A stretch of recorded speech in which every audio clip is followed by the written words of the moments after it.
Well, it has been a day of wind, cold, and snow, and even though it has snowed all day long, I just checked this, the official total for Springfield, 0.1 inches, a tenth of an inch of snowfall. But it's awful tough to accumulate snow when it's blowing sideways the way it did with the gusts over 40 miles per hour. We've still got some snowflakes in the air here in Springfield. In fact, I would say areas from at least Stockton through Springfield down toward, say, maybe the West Plains area and east. This zone should still have some light snow or flurries, and I think we're going to hold on to flurries probably past sunset here in Springfield. Of course, last night it wasn't snow, it was storms that came through the Springfield area between 12 o'clock and 1 o'clock and came through with wind and small hail.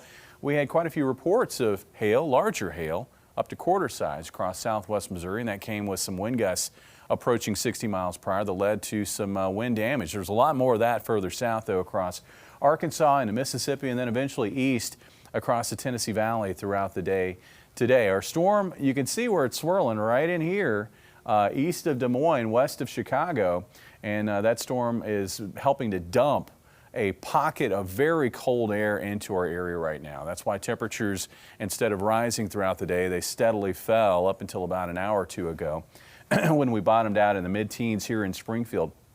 We're sitting at 18 right now.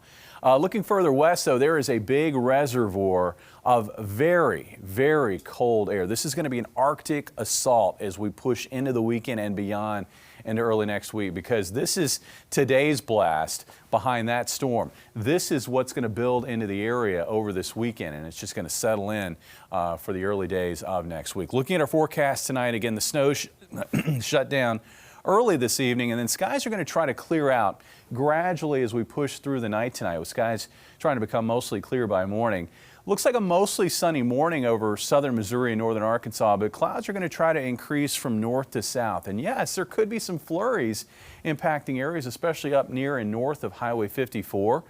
That quickly shoots off to the east. We wrap up the day with, I think, partly to mostly cloudy skies.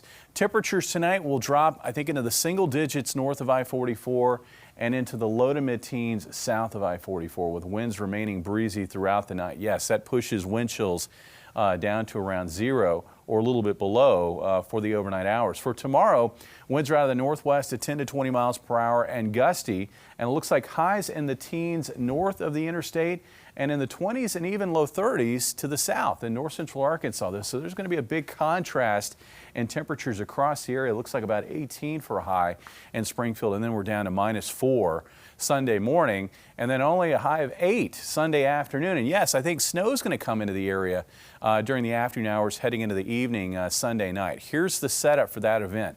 Looking out west, the pocket of energy that's going to generate that risk of snow late in the weekend into early next week is still located here south of Anchorage, out over the open waters of the Pacific. I think tomorrow the model data is going to become a little bit more concise in its forecasting.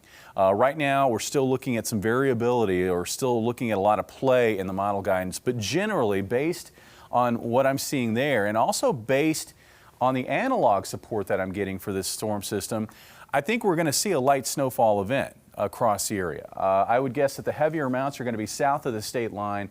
And as far as totals, I think we could see 1 to 3 inches here north of the state line. It's going to be a very dry, fluffy snow. Areas to the south of the state line, 3 to maybe as much as 6 inches, locally possibly more than that. That's why there's that winter storm watch in effect for northern Arkansas. We get into MLK Day. This still looks to be our coldest MLK Day on record. -1 for the morning low, 9 for the high. The coldest MLK Day to date, I believe, was in 2018 with a morning low of 3 degrees. So we're going to be even colder than that. I expect some snow showers, winds out of the northwest at 5 to 15 miles per hour with wind chills possibly as low as -15 early in the day. Your 7-day forecast, yeah, we've got weather aware days for Sunday and Monday with that snow coming through. After that, it still stays very cold. 15 for a high on Tuesday, morning lows below 0. The question is how far below 0, because with fresh snow on the ground and with calmer winds, we could find a very, very cold morning that morning. 3 for the low on Wednesday with an afternoon high up around freezing. And I think if we don't go above freezing Wednesday or Thursday, we're not going to do it on Friday with another wave of Arctic air moving into the area. Guys? All right, Jamie. Winter